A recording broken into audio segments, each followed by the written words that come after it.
महाभारत का युद्ध शुरू होने को था। देश भर के योद्धा या तो कौरवों के साथ थे या फिर पांडवों के। इसी बीच महाबली भीम के पौत्र बर्बरीक भी बढ़ रहे थे कुरुक्षेत्र की ओर। श्री कृष्ण को जैसे ही पता चला कि बर्बरीक रणभूमि की तरफ आ रहे हैं तो वह आशंका से घिर उठे। उन्हें डर था कि यह योद्धा कौरवों की सेना के साथ हो जाएगा। बर्बरीक का कौरवों की तरफ से लड़ना यानी पांडवों की हार बेवजह भी नहीं था श्री कृष्ण का डर। अपने पिता घटोत्कच से ज्यादा मायावी और बलशाली थे बर्बरीक, कर्ण की तरह दानी, शक्ति स्वरूपों के अनन्य उपासक। इसी उपासना और गुरु विजय सिद्ध सेन की कृपा से उन्हें मिला था अतुलित बल, इंद्रियों को वश में रखने का वरदान और हमेशा साथ रहने वाले 3 अचूक बाण। ये कोई साधारण बाण ना थे। इन्हें जिस भी लक्ष्य पर चलाया जाता उसका बेधा जाना तय था। लेकिन अपने दादा भीम का साथ छोड़कर बर्बरीक क्यों लड़ते कौरवों की ओर से? तो जवाब है उनके गुरु की सीख। गुरु ने कहा था कि युद्ध में हमेशा कमजोर का साथ देना। बस इसी को लेकर चिंता थी भगवान कृष्ण को। बर्बरीक जब पांडवों के खेमे में पहुंचे तो श्री कृष्ण ने बातों ही बातों में उनसे अपने दादा के पक्ष में युद्ध करने के बारे में पूछ लिया। इस पर बर्बरीक ने जवाब दिया कि वह अपने गुरु को वचन दे चुके हैं कि हमेशा कमजोर के साथ ही रहेंगे। इस युद्ध में भी जो हारता दिखेगा उसी के पाले में खड़े होकर वह युद्ध करने लगेंगे। साथ ही उन्होंने अपने 3 बाणों के गुण भी बताए। केवल 2 बाण विशाल से विशाल सेना का खात्मा करने के लिए काफी थे। यह सुनना था कि पांडव खेमे में खलबली मच गई। उन्हें लगा कि अगर कौरव हारने लगे तो बर्बरीक कौरवों की तरफ से युद्ध करने लगेंगे। श्री कृष्ण को भी इस बात का भान था। उन्हें पता था कि इस धर्म युद्ध में अधर्म की हार तय है, यानी कौरव पराजित होंगे।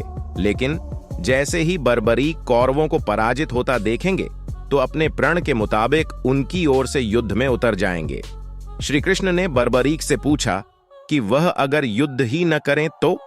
इस पर बर्बरीक ने जवाब दिया कि ऐसा नहीं हो सकता। वह योद्धा हैं और युद्ध तो करेंगे ही, गुरु को दिए वचन को भी निभाएंगे। इतना कहते हुए वह बाहर चले गए। पांडव खेमे में इसके बाद मंत्रणा हुई। तय हुआ कि श्री कृष्ण ही इस संकट से उबारने का हल तलाशें। श्री कृष्ण अगले रोज ब्राह्मण वेश में बर्बरीक के पास पहुंचे। तब वह ध्यान में लीन थे। उनके बगल में 3 बाण रखे थे। ब्राह्मण को देखकर बर्बरीक ध्यान मुद्रा से बाहर आए और चरणों में प्रणाम किया। ब्राह्मण ने पूछा, यहां पीपल के पेड़ के नीचे ध्यान मुद्रा में बैठे होने का क्या कारण है और तुम कौन हो? बर्बरीक ने उन्हें अपना परिचय देते हुए बताया कि वह युद्ध करने आए हैं। ब्राह्मण ने इस पर कहा, तुम्हारे पास तो केवल 3 बाण हैं, इनके सहारे युद्ध कैसे करोगे? इस पर बर्बरीक ने उन बाणों के अमोघ होने की पूरी कहानी सुनाई। ब्राह्मण ने पीपल के पेड़ की तरफ उंगली दिखाते हुए कहा, मान लो यह पीपल का पेड़ एक विशाल सेना है और इसके सभी पत्ते एक सैनिक। कैसे तुम इन बाणों से उन्हें बेधोगे? इस पर बर्बरीक जैसे ही अपने बाणों का चमत्कार दिखाने के लिए धनुष उठाने को मुड़े, श्री कृष्ण ने पीपल का एक पत्ता अपने पैर के नीचे छुपा लिया। बर्बरीक ने अपने धनुष पर एक बाण चढ़ाया और पीपल के पेड़ की तरफ छोड़ दिया। सभी पत्तों पर निशान लग गए। इसके बाद जैसे ही उन्होंने दूसरा बाण छोड़ा, सभी पत्ते जमीन पर जा गिरे और तीर ब्राह्मण के पैर में जाकर लग गया। ब्राह्मण के पैर से खून रिश्ता देखकर बर्बरीक हैरान हो गए।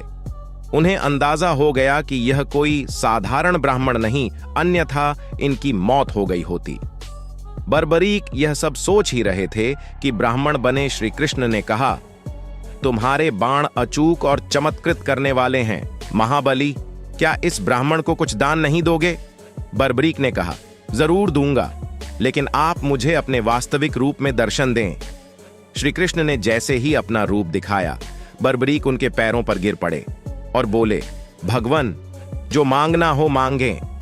श्री कृष्ण ने उनका शीश मांग लिया। इस पर बर्बरीक ने कहा, लेकिन भगवान, मैं महाभारत का युद्ध देखना चाहता हूं। मैंने सुना है कि इतना बड़ा युद्ध न तो कभी लड़ा गया और न ही लड़ा जाएगा। यह अवसर मुझसे मत छीनिए।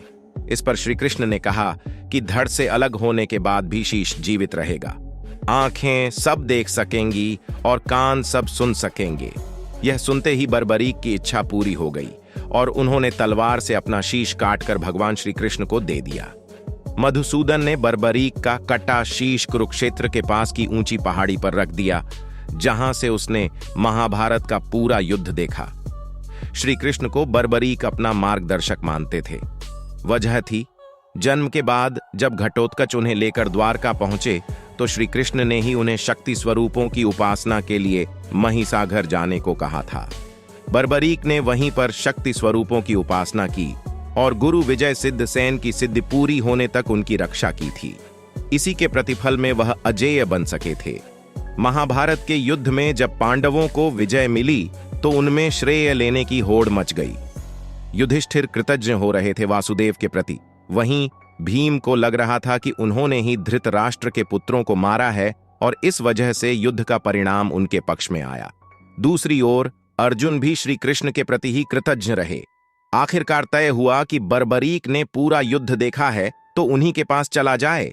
बर्बरीक ने उनसे कहा, मैंने तो शत्रुओं के साथ केवल एक पुरुष को युद्ध करते देखा है। उनके बाईं ओर 5 मुख थे और 10 हाथ, जिनमें त्रिशूल आदि वह धारण किए थे। दाहिनी ओर 1 मुख और 4 भुजाएं थीं, जिनमें चक्र आदि अस्त्र शस्त्र थे। बाईं ओर उनके जटाएं थीं और ललाट पर चंद्रमा सुशोभित हो रहा था। अंग में भस्म लगी थी। दाहिनी ओर मस्तक पर मुकुट था, अंगों पर चंदन लगा था और कंठ में सुशोभित थी कौस्तुभ मणि। उस पुरुष को छोड़कर कौरव सेना का नाश करने वाले दूसरे किसी पुरुष को मैंने नहीं देखा। श्री कृष्ण ने इसके बाद बर्बरीक को कलयुग में उनके नाम यानी श्याम के नाम से पूजे जाने का वरदान दिया और उनके शीश को रूपवती नदी में प्रवाहित कर दिया। यही बर्बरीक बने खाटू श्याम।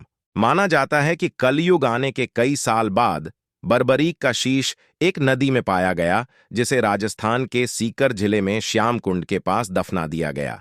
जिस जगह पर इसे दफनाया गया उस स्थान को खाटू नाम से जाना जाने लगा।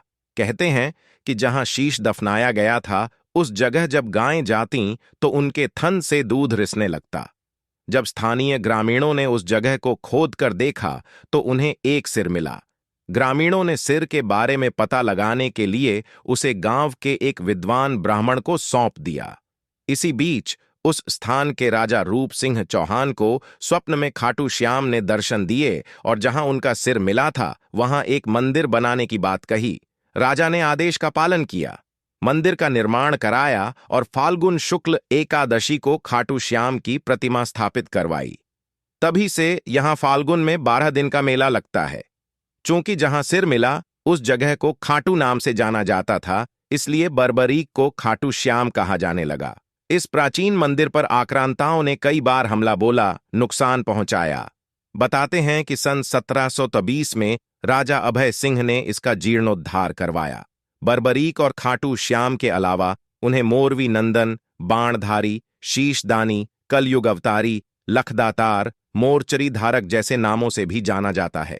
खाटू श्याम के मेले का आकर्षण यहां होने वाली मानव सेवा भी है। मान्यता है कि श्रद्धालुओं की सेवा से सारे मनोरथ पूरे होते हैं। मेले के दौरान निकलने वाली निशान यात्रा भी खूब प्रसिद्ध है।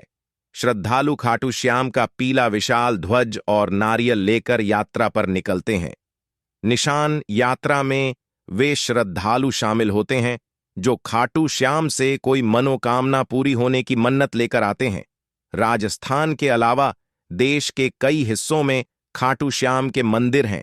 यही नहीं, नेपाल, पाकिस्तान, थाईलैंड और ऑस्ट्रेलिया में भी खाटू श्याम के प्रसिद्ध मंदिर हैं।